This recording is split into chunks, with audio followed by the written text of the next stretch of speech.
1차 세계대전의 도화선이 된 사라예보 사건이라는 그런 역사적 사건이 있습니다.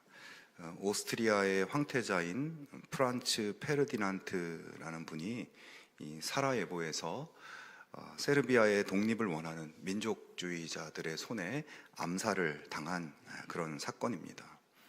그런데 이 사건은 단순한 암살 사건으로 끝난 것이 아니라 유럽 전체를 전쟁에 휩싸이게 만들었고, 나아가 1차 세계대전이 시작되게 만든 그런 사건이 된 것입니다. 자, 그렇게 오스트리아 황태자인 프란츠 페르디난트의 죽음으로부터 시작된 1차 세계대전에 소요된 전쟁 비용은 약 3,300억 달러가 들었다고 합니다. 지금 가치로 환산하면 356조 달러가 넘고, 우리나라 원 단위로 환산하면 400해가 넘는다고 합니다. 해라는 단위를 잘 쓰지 않는데, 상상을 초월하는 금액인 것이죠. 이런 천문학적인 전쟁 비용이 프란츠 페르디난트의 사망 때문에 소요되었기 때문에 보통 그의 목숨값을 3,300억 달러라고 이야기하고, 인류 역사상 가장 비싼 목숨값이라고 합니다.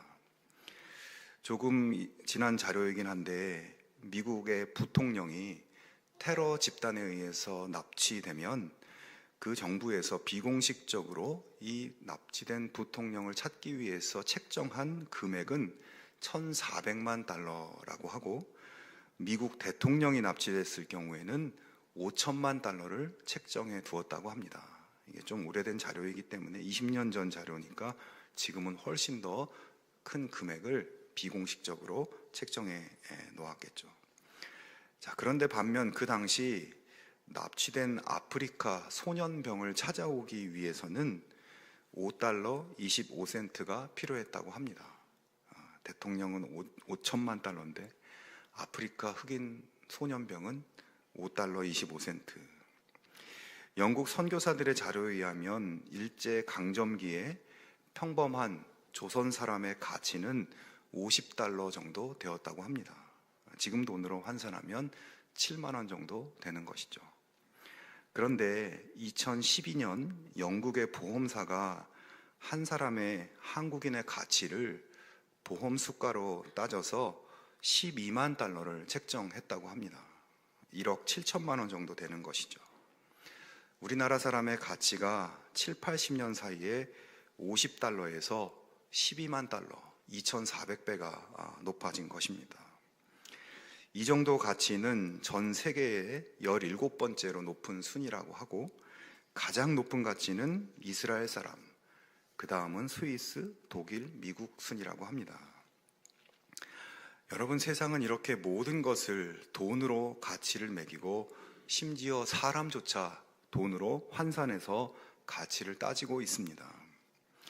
그러나 사람의 가치를 어떻게 돈으로 매길 수가 있겠습니까?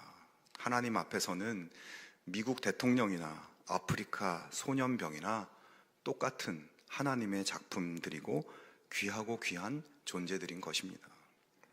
우리 모두는 하나님이 만드신 하나님의 걸작품들이고, 하나님이 그 무엇보다 사랑하시는 존재들입니다. 하나님께서는 우리를 살리기 위해서 자기 아들 예수 그리스도를 목숨을 내어 주기까지 하신 분입니다. 그래서 우리의 값어치는 단돈 얼마, 1억 얼마가 아니라 가장 존귀하신 하나님의 아들 예수 그리스도입니다. 우리에게 가격표가 만약 붙어 있다면 거기에는 모두 예수 그리스도라고 찍혀 있는 것입니다. 성도 여러분, 사람조차도 가치를 매겨서 그렇게 보고 있는 이런 각박한 세상에서 우리는 살아가고 있지만, 우리를 그토록 귀하게 여기시며 사랑하시고 구원하기를 원하시는 하나님이 나를 알고 계시고 보고 계시고 나와 함께 하신다는 믿음으로 오늘의 삶을 여러분 용기 있게 살아갈 수 있기를 바랍니다. 이 시간 우리 옆에 사람에게 이렇게 격려하며 이야기해 보면 좋겠어요. 옆 사람을 보시고 당신은 하나님의 걸작품입니다, 이렇게 한번 이야기해 주세요. 하나님께서 함께 하십니다. 하나님께서 함께 하십니다. 네, 오늘 본문의 이야기는 성경에서 아주 유명한 이야기고 잘 아는 이야기입니다. 그 내용은 여호수아가 이 가나안 땅의 첫 번째 성인 여리고를 정복하기 위해서 정탐꾼을 보낸 이야기입니다. 그들은 시딤이라는 곳에 머물면서 이 성을 어떻게 정복할 수 있을까 여러 가지 준비를 하던 중 먼저 그 성을 엿보기 위해서 정탐꾼을 보내보는 것이죠. 그런데 여러분, 여호수아가 이렇게 정탐꾼을 보내는 것이 군사 작전의 일부로 보이고 또 워낙 여리고 성이 강하기 때문에 무작정 공격을 하기보다는 조금 더 사전 준비를 신중하게 펼친 것으로 볼 수 있지만, 사실 여호수아가 이 정탐꾼을 보낼 때 굉장히 고민을 많이 했습니다. 왜냐하면 정탐꾼과 관련해서 정말 기억하기 싫은, 요즘 말로 트라우마 같은 그런 사건이 있었기 때문입니다. 지난주에 말씀드린 것처럼 애굽에서 탈출한 이스라엘 백성들이 가나안으로 들어가기 위해서 그 땅에 12명의 정탐꾼을 보낸 적이 있었습니다. 그들은 그 땅이 굉장히 풍요로운 땅이고 좋은 땅이고, 그런데 그 가나안 사람들은 너무나 크고 장대한 용사들이다, 그 성읍은 아주 견고하고 강력하다고 이렇게 보고를 하면서 대부분의 정탐꾼들은 우리가 가나안에 올라갔다가는 전부 전멸당할 수 있다, 이렇게 보고를 하죠. 이스라엘 백성들은 그들의 말을 듣고 가나안 사람들의 칼에 죽느니 그냥 여기서 죽는 게 낫겠다, 야, 모세를 없애고 새로운 지도자를 세워서 우리 이집트로 그냥 돌아가자, 이렇게 하면서 하나님께 범죄하였습니다. 결국 그러한 불신과 죄악으로 인해서 그들은 40년 광야 생활을 하게 되었고, 그 당시 그렇게 모세를 원망하던 출애굽 1세대들은 광야에서 모두 죽어서 가나안에 가지 못하게 됐습니다. 역사에 만약이라는 것은 없지만, 만약 그때 이스라엘 백성들이 정탐꾼들의 보고를 듣고 그래도 하나님이 우리를 도와주실 것이다, 애굽에서 우리를 구출해 주셨고 여기까지 인도해 주신 하나님이 가나안 사람들이 아무리 강해도 하나님이 우리를 도와주시고 가만히 계시지 않을 것이다, 그들이 이런 믿음으로 나아갔다면 그들에게 어쩌면 광야 40년은 없었을지도 모르는 일입니다. 하지만 불행히도 그들은 믿음이 없었고 하나님 앞에 죄를 지었고 40년 동안 광야에서 고통의 세월을 보낼 수밖에 없게 됩니다. 자, 여호수아는 이 역사를 너무나 잘 알고 있는 사람이죠. 그 자신이 당사자가 정탐꾼이었고 이 정탐꾼들의 한마디가 백성들에게 어떤 영향을 끼치는지, 그리고 어떤 불행한 결과를 만들어낼 수 있는지 두 눈으로 똑똑히 본 사람입니다.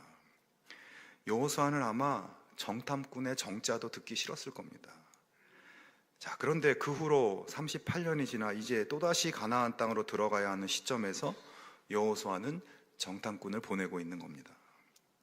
그의 마음속에 이번에도 이 정탐꾼들을 잘못 보냈다가 일이 잘못돼서 또다시 우리가 광야로 쫓겨나게 되는 것은 아닐까, 그런 불안의 마음도 들었을 겁니다. 자, 그리고 이 정탐을 위해서 보내는 여리고성, 사실은 너무나 유명한 성이에요. 요단강 동쪽에서 가나안 땅으로 진입하는 요충지에 있는 성이고 그 규모가 크고 견고하다, 이건 이미 다 잘 알려진 사실이었습니다. 그 성에 대한 정보는 웬만한 사람이면 다 아는 그런 유명한 성이었던 거예요. 무슨 말입니까? 그러니까 굳이 정탐꾼을 보내지 않아도 될 만한 상황이었다는 겁니다. 그리고 또 한 가지, 지금 이스라엘 백성들이 요단강 동쪽에 사는 가나안 족속들과의 전쟁에서 이미 큰 승리를 거두었고 이제 강을 건너서 여리고 성을 공격할 준비를 하고 있다는 소문이 그 가나안 땅에 소문이 쫙 퍼져 있었고, 그래서 여리고 성은 경비가 아주 삼엄한 상태에 있었습니다. 괜히 잘못 정탐꾼을 보냈다가 그들이 여리고 군대에게 붙잡히면 전쟁을 시작하기도 전에 사기가 꺾이고 문제가 복잡해질 수도 있는 그런 지경이죠. 자, 여러분, 이렇게 모든 정황이 여호수아가 정탐꾼을 보내는 것은 위험한 행동이고 굳이 필요하지 않은 행동이라는 것을 보여주고 있습니다. 그럼에도 불구하고 여호수아는 정탐꾼을 보내고 있는 거죠. 자, 그런데 성경에는 여호수아가 그냥 자기 생각대로 정탐꾼을 보냈는지 하나님이 보내라고 해서 보낸 것인지 이 워딩이 정확하게 나오지는 않습니다. 그러나 여러분, 여호수아가 1장에서 가나안 정복을 시작하려고 할 때 하나님께서 그를 부르셔서 하나님의 말씀을 청종하면 모든 것을 형통하게 하실 것이다 라는 약속을 직접 받은 사람이고, 지금 그 약속만을 붙들고 가나안 정복 전쟁의 첫 번째 전투에 나서는 시점에서 하나님이 명하시지 않은 것을 그가 행했을 리가 만무합니다. 당연히 하나님의 뜻을 구하고 하나님, 이것을 어떻게 하면 좋을까요? 물었을 것이며 하나님의 명령을 받아서 일을 시작했을 겁니다. 인간적으로 보면 이스라엘에게 너무나 큰 트라우마였던 정탐꾼을 보내는 일은 아주 위험한 일이고 사실 안 해도 될 일입니다. 그러나 여호수아는 하나님의 명령을 따라 보낸 것이죠. 잘못하면 또다시 힘들어지고 위기가 닥칠지 모르지만 하나님이 무슨 뜻이 있으시겠지, 혹시 위험한 일이 있어도 우리를 도와주시겠지, 이 믿음을 가지고 정탐꾼을 보내고 있는 것입니다. 자, 그러면 하나님은 왜 이렇게 별로 필요해 보이지도 않고 오히려 이스라엘을 또다시 위험에 빠뜨리게 될지도 모르는 이런 일을 하나님은 시키시는 것일까요? 여호수아는 하나님의 명령이 이해는 되지 않았지만 이제 2명의 정탐꾼을 뽑아서 보냅니다. 지난번 경험을 떠올리면서 아주 믿음이 신실한 사람들로 고르고 골라서 보냈을 겁니다. 그들은 여리고성 잠입에 성공합니다. 그리고 그 성에 라합이라는 기생의 집에 들어가 거기서 유숙을 합니다. 무슨 정탐꾼들이 기생의 집에 들어가는가 이렇게 생각할 수 있지만, 여기서 이 기생 라합의 집은 사람들이 많이 드나들고 쉬어가는 여관과 같은 곳입니다. 자, 여리고는 요단강의 동과 서를 연결하는 관문이기 때문에 많은 사람들이 모여들고 또 외국 상인들도 많이 오고 가는 복잡한 도시였고, 그래서 여관이 많았습니다. 정탐꾼들은 그런 여관들 중에서 라합이 운영하는 여관에 유숙하면서 오가는 사람들을 통해서 정보도 얻고 그 성에 대한 여러 가지 정탐을 하기 위해서 그 집에 머물게 된 것이죠. 자, 여기까지는 순조롭게 잘 진행이 되었습니다. 그런데 오늘 말씀에 보면 그들은 그 성을 정탐하는 일을 시작하기도 전에 그 성에 들어온 것이 발각되었고, 곧바로 수색대가 정탐꾼들이 묵고 있는 라합의 집에 들이닥쳤습니다. 첫 번째 위기가 벌어진 것이죠. 하지만 그 집주인 라합은 정탐꾼들을 옥상에 숨도록 해주었고, 수색대원들에게는 그들이 우리 집에 왔는데 조금 전에 떠났다고, 저쪽으로 간 것 같으니까 한번 그리로 가보라고 이렇게 이야기를 해줍니다. 무슨 영화의 한 장면 같죠? 라합이 정탐꾼들을 보호해주고 그들의 생명을 보존해 준 거예요. 그렇게 수색대가 떠나버리자 이제 라합은 정탐꾼들이 여리고성을 탈출할 수 있도록 도와줍니다. 밤중에 몰래 창문에 밧줄을 달아내려서 정탐꾼들을 내려보내고, 그리고 그들을 추격하는 수색대를 피할 수 있는 은신처를 가르쳐주고 거기에 숨어 있다가 잠잠해지면 탈출하라고 그렇게 아주 구체적으로 이야기를 해줍니다. 결국 정탐꾼들은 라합의 도움으로 무사히 이스라엘로 복귀하게 되죠. 자, 그런데 이 과정에서 라합은 정탐꾼들에게 한 가지 요청을 합니다. 그것은 이스라엘이 여리고를 정복할 때 자기와 자기 가족들을 구원해 달라는 것이었습니다. 정탐꾼들은 라합의 요청을 받아들여서 여리고를 정복하는 날 창문에 붉은 줄을 메어두고 그 집에 모여있는 너와 가족들은 구원을 받게 될 것이라고 약속을 해줍니다. 자, 여러분, 이 말씀 속에서 우리는 잘 이해되지 않는 한 가지 문제를 만나게 되죠. 이 라합이라는 여자는 왜 여리고 사람인데 자기가 살고 있는 여리고를 위해서 일하지 않고, 여리고 사람이라면 이런 이 정탐꾼들이 오면 오히려 신고를 해야 되는데 반대로 여리고성을 무너뜨리려고 온 이 사람들을 돕고 있는 것이에요. 이 사람은 도대체 왜 이런 행동을 하는 것일까? 오늘 본문 9절부터 11절을 다시 한번 보겠습니다. 라합이 정탐꾼들에게 이렇게 말을 하죠. 나는 여호와께서 이 땅을 당신들에게 주신 것을 압니다. 우리는 당신들 때문에 공포에 사로잡혀 있고 이 땅의 주민들은 모두 하나같이 당신들 때문에 간담이 서늘했습니다. 당신들이 이집트에서 나올 때에 여호와께서 당신들 앞에서 어떻게 홍해의 물을 마르게 하셨으며 또 당신들이 요단강 동쪽에 있는 아모리 사람의 두 왕 시혼과 옥을 어떻게 전멸시켜서 희생제물로 바쳤는가 하는 소식을 우리가 들었기 때문입니다. 우리는 그 말을 듣고 간담이 서늘했고 당신들 때문에 정신을 잃고 말았습니다. 위로는 하늘에서 아래로는 땅 위에서 과연 여호와 당신들의 하나님만이 참 하나님이십니다. 자, 라합은 큰 여관을 운영하고 있었기 때문에 여리고 내부의 소식뿐만 아니라 가나안 여러 민족들의 이야기, 소식들도 많이 알고 있었고 또 멀리 이집트에서 일어나는 일들도 접할 수가 있었습니다. 그는 특별히 이집트의 히브리 노예들이 하나님의 도우심으로 홍해를 건너고 광야 40년을 무사히 지내고 이제 가나안 족속들과 싸워 승리하고 우리 여리고를 정복하기 위해서 코앞까지 와 있다는 것을 알고 있었습니다. 라합은 하나님께서 그렇게 기적적으로 이스라엘 민족을 구원하셨다는 이야기를 듣고 이제 하나님께서 이스라엘 민족을 도와주셔서 이 여리고도 무너지게 하실 것을 믿었습니다. 여리고가 아무리 강해도 이스라엘과 그들의 하나님을 이기지 못할 것이며 그날의 여리고는 완전히 진멸될 것이라고 확신했습니다. 그리고 앞으로 이후에 가나안 족속들도 다 물리치게 하실 것이며 분명 가나안 땅 전체를 이스라엘이 정복하게 될 것을 그는 믿었습니다. 이 믿음이 생기자 라합은 자신의 생명을 보존하려면 어떻게든 이스라엘의 하나님께서 나를 구원해 주시기를 요청할 수밖에 없다고 생각했습니다. 자, 그런 생각을 하고 있는데 마침 이스라엘 정탐꾼들이 자기 집으로 들어온 거예요. 라합에게 있어서 그들은 정탐꾼이 아니라 자기를 위해서 하나님이 보내신 구원자로 보였을 것입니다. 이 두 사람만 붙들면 살 수 있다고 생각했습니다. 자, 여러분, 일의 결국은 어떻게 되었을까요? 라합의 믿음대로 모든 일이 이루어졌습니다.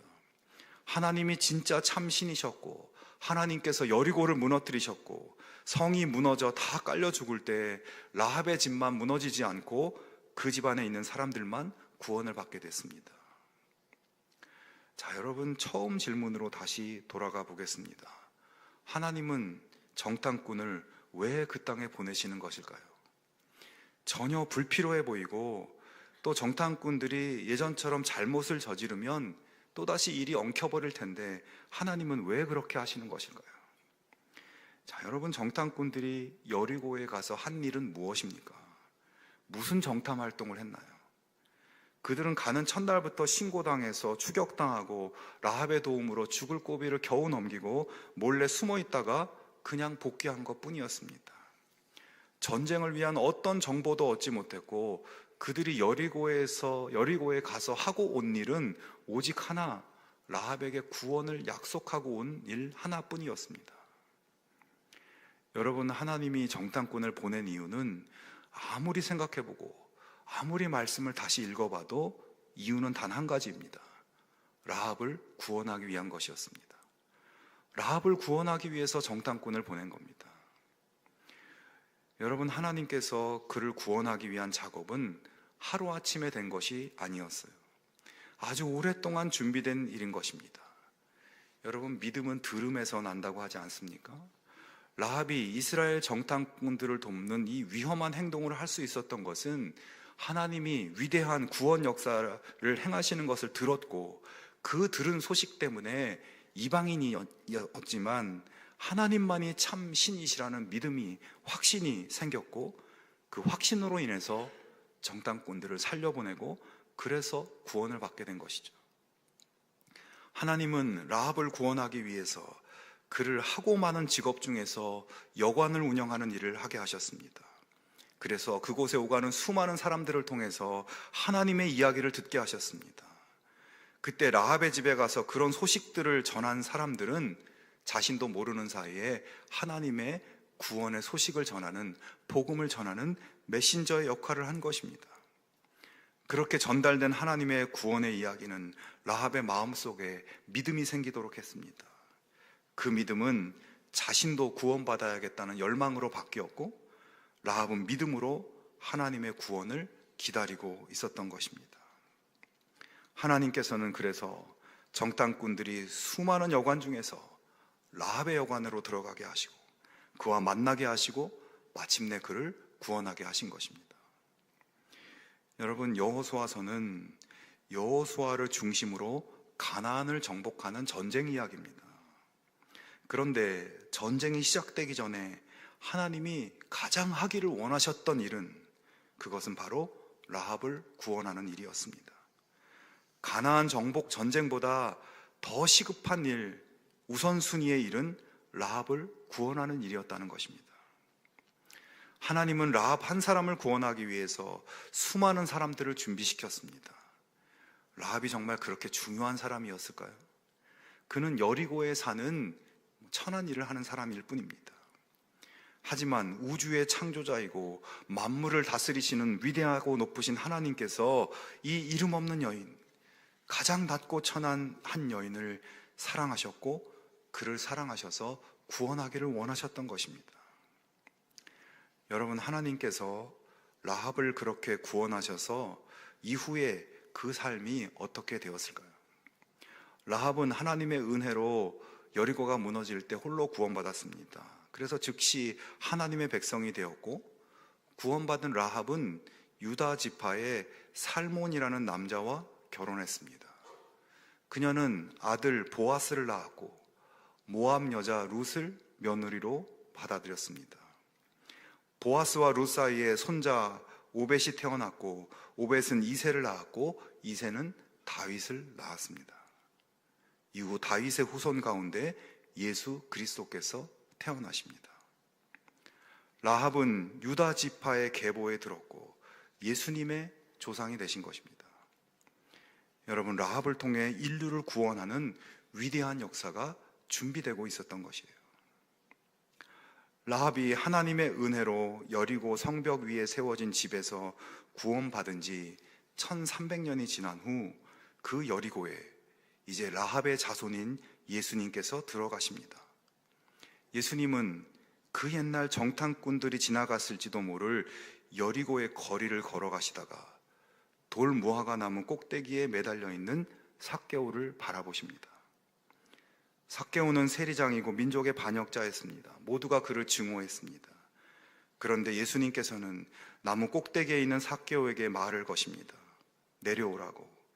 그의 집에 들어가 함께 먹고 마시며 복음을 들려주시고, 잃어버린 한 사람 삭개오는 예수님을 만나 구원을 받게 됩니다. 여러분, 예수님께서 왜 여리고를 지나가셨을까요? 그날 그 큰 대도시인 여리고에 여러 도로들이 있었지만 왜 하필 그 돌 무화과 나무가 서 있는 그 길로 지나가셨을까요? 예수님은 그날 잃어버린 한 영혼, 모두에게 버림받고 소외된 삭개오 한 사람을 구원하기 위해서 여리고 돌 무화과 나무 길로 걸어가신 것입니다. 저는 이 대목을 보면서 이렇게 상상해 봅니다. 삭개오의 돌 무화과 나무가 있었던 그 자리가 라합이 구원받았던 그 라합의 집이 있었던 자리가 아닐까, 이렇게 상상해 보기도 합니다. 여러분, 오늘 우리 모두는, 우리 한 사람 한 사람은 모두 라합이며 삭개오입니다. 하나님은 우리 한 사람 한 사람의 구원과 신앙의 삶을 위해서 수천 년 전부터, 창세 이전부터 우리의 구원을 위해서 준비하셨습니다. 예수님께서 우리 한 사람 한 사람을 위해서 오셔서 십자가 죽음을 죽으셨고, 여러분 한 사람을 위해서 바울과 사도들은 목숨을 걸고 소아시아와 유럽을 누비며 복음을 전했습니다. 오늘 나를 구원하기 위해서 수많은 성도들과 선교사님들이 목숨을 바쳐서 복음을 들고 한국까지 오셨고, 나의 모든 삶의 여정 가운데 나도 모르는 동안 수많은 사람들을 동원하셔서 내가 복음의 소식을 들을 수 있게 하나님이 그렇게 하셨습니다. 그리고 복음의 감동 가운데 믿음으로 구원의 은혜를 우리가 누리게 하셨습니다. 그렇게 수많은 시간과 공간과 사건과 사람들을 하나님은 나를 위해서 연결시키셨고, 그들을 통해 내가 서 있는 그 길 위로 주님은 다가오신 것입니다. 사랑하는 성도 여러분, 우리가 지금 여기에 있는 것, 나 한 사람을 위해서 모든 것을 쏟아부으신 주님의 은혜 때문에 우리는 여기에 있는 것입니다. 그 은혜를 깊이 묵상하고 감사하고 감사하며 살아갈 수 있기를 바랍니다. 그 하나님은 지금도 우리 한 사람을 위해서 멈추지 않고 계십니다. 어제 나를 구원하셨고 오늘 나의 삶에 동행하시며 내일 소망 가운데 하늘의 축복을 약속하시는 하나님의 은혜를 더 깊이 소망하며 믿음의 길을 담대히 걸어갈 수 있는 우리 모두가 되기를 주님의 이름으로 축원합니다. 또한 라합을 구원하는 일에 사용된 정탐꾼들처럼 우리 모두가 누군가를 구원하는 일에 영광스럽게 사용될 수 있기를 축원합니다. 그의 집에 가서 하나님의 역사를 전해준 하나님의 메신저로 우리들도 사용될 수 있기를 축원합니다. 오늘 내가 만나는 그 사람이 하나님이 구원하시기를 원하시는 그 한 사람일 수 있습니다. 여러분이 적은 한 영혼들이 하나님이 구원하시기 원하시는 그 한 사람입니다. 나를 통해 그들에게 하나님의 사랑과 위로와 따뜻함이 전달되고 하나님의 구원의 손길과 역사가 전달되고, 그래서 그 영혼이 하나님을 믿게 되고 구원의 은총을 누리는 그런 귀한 역사를 소망 가운데 나아가는 우리 모두가 되기를 주님의 이름으로 축원합니다.